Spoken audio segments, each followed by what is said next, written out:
अस्सलामुअलैकुम। ताइफ के करीब एक छोटी सी बस्ती में एक बच्चा पैदा हुआ। नरम चेहरा, रोशन आंखें और एक अजीब सा सुकून उसकी सूरत से फूट रहा था। माँ ने बुलाते हुए कहा, कासिम का चिराग हमारे घर में रोशन हो गया। उस वक्त उन्हें क्या पता था कि ये बच्चा आगे चलकर सराय हिंदुस्तान के दिल को बदल देगा। कासिम बचपन से ही मोहतात, समझदार और अजीम अखलाक वाला था। जब दूसरे बच्चे लाचियां बनाकर खेलते, कासिम अपने मम्मू हज्जाज बिन यूसुफ के साथ घोड़ों, तलवारों और फौज के कवानीन पर घंटों तक तफसीली बातें करते।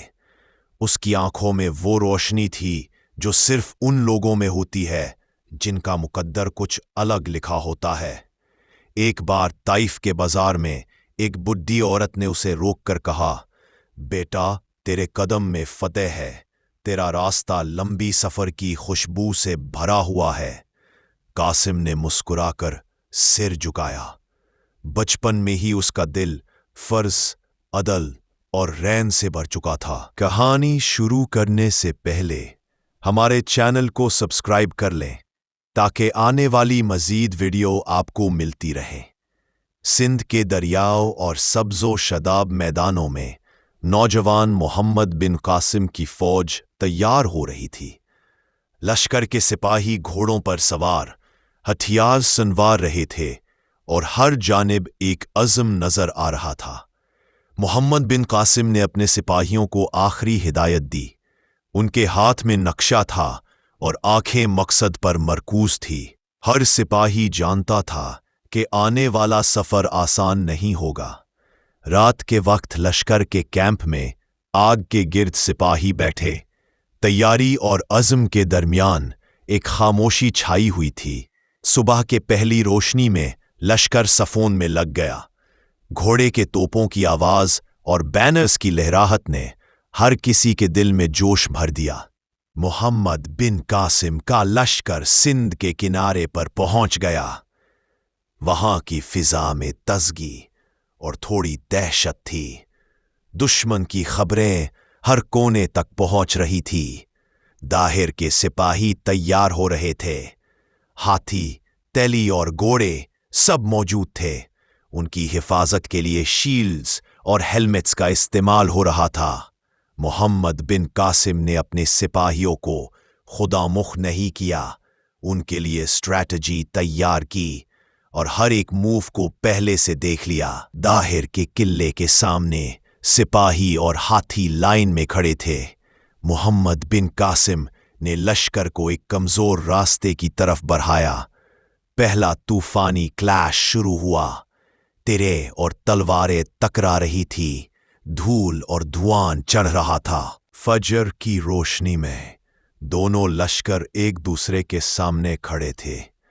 तकबीर और धड़कन हर तरफ गूंज रही थी। मोहम्मद बिन कासिम ने सिपाहियों को आगे बढ़ाया और फसादों और मंजरियों के रास्ते से किला में घुसने का हुक्म दिया। दाहिर अपनी लास्ट रेजिस्टेंस दिखाता हुआ किले से बाहर आया। हाथी और सिपाही उसके साथ थे। मोहम्मद बिन कासिम के लश्कर ने अटैक को स्ट्रेटेजिकली ब्लॉक किया। दाहिर के सिपाही धैर्य धैर्य पीछे। दाहिर गिरा और किला अरब लश्कर के कब्जे में आ गया। सिपाही और शहरी आगे बढ़कर देख रहे थे। मोहम्मद बिन कासिम ने हुक्म दिया, किसी का माल या जान नुकसान ना हो। ये इनका तरीका फतह था। नौजवान सिपहसालार ने अपना नजर सिंध के बाकी किलों पर किया।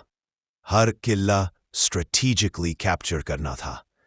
सीहों और बाकी किले डिफेंड कर रहे थे। हर किला और फौज स्ट्रेटेजिकली अटैक की जा रही थी। दाहिर के पास अब और कोई रास्ता नहीं था। मोहम्मद बिन कासिम की फौज ने उसका किला गैर लिया और दाहिर सरेंडर कर गया। हर किला और शहर अरब लश्कर के कब्जे में आ चुका था। सिपाही और शहरी एक साथ सेफ और पीसफुल नजर आ रहे थे।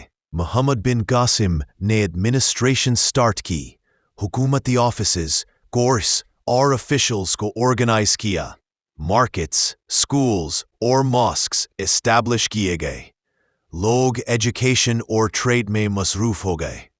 محمد بن قاسم کی لیڈرشپ نے سندھ میں نیا دور شروع کیا، عدل، انصاف اور امن کا راج قائم ہوا۔